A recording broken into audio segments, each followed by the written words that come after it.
Morning everyone, welcome back to the channel.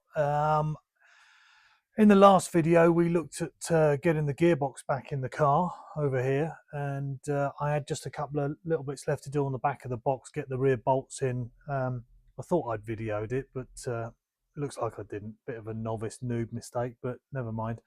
But the back end of that gearbox is in.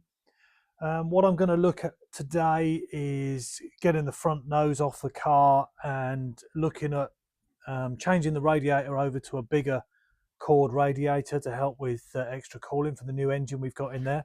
I did pick up my new spare engine there as well, which I had built up, so I've got a good spare ready to swap in should we get any issues next year with the engine in the car, which I hope we won't, but you never know.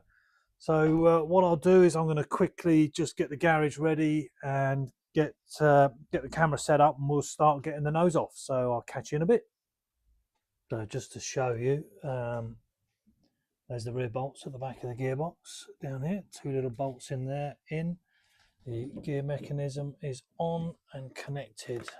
Note to self, by the way, tighten the prop bolts. The gear shift mechanism is all in, and so we're all working on that. Beautiful. So that's all done. So yeah, that's what I failed to video the other day, but that's okay. It's fairly simple. Prop shafts bolted on, and so we'll move on to the cooling system.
So, radiator out, old radiator out, new radiator here. So we've got a big cord aluminium rad. That one there is actually out of a Volkswagen Polo, believe it or not. Just need to do a bit of a clean up in here. We can see all the debris that's gone in there over the time that radiator's been in the car. So we'll do a quick clean up on that, get that all ready, and then see if we can get this radiator in. Let's give it a go.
as simple as I first thought. So we've got a slight problem with it in that this lug on here, wherever I am, where am I here? This little lug where the bolt goes in doesn't actually fit up inside the hole under there. That one's got a bigger one. That one hasn't. So this part of the radiator is sticking down too far and catching on the splitter.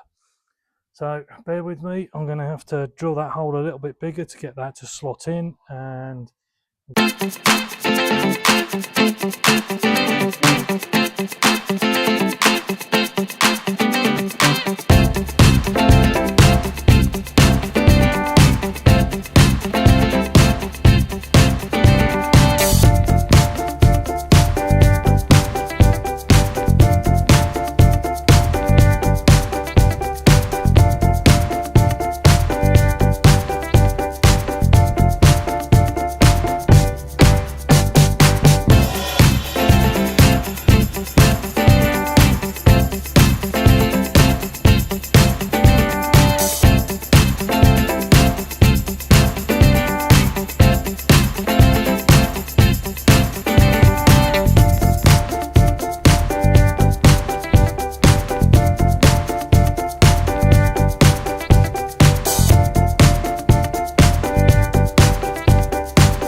so near but so far. Got it all in there, got it all back together, and then couldn't quite get the hose on. So I've had to pull it all apart again, and we go again. So you're gonna have to just bear with me. It's turning out to be a complete nightmare, but never mind.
Sometimes this stuff is just wants to beat you up every time you try and do it, but I guess as you saw on the time lapse, eventually we got there. The radiator's in, the pipe works are on, the splitter's back on, it's all sat there, so we can get the nose back on it.